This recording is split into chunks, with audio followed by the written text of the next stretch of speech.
Next to the block is a flashlight. Kind of a pricey one though.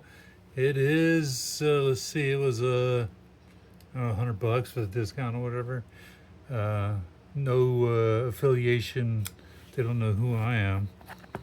Heck, no one knows who I am. All right, let's open this bad boy up.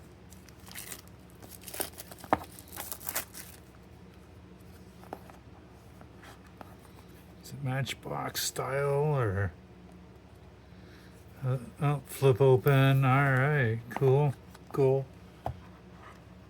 All right, it's packed in there like an iPhone, eh?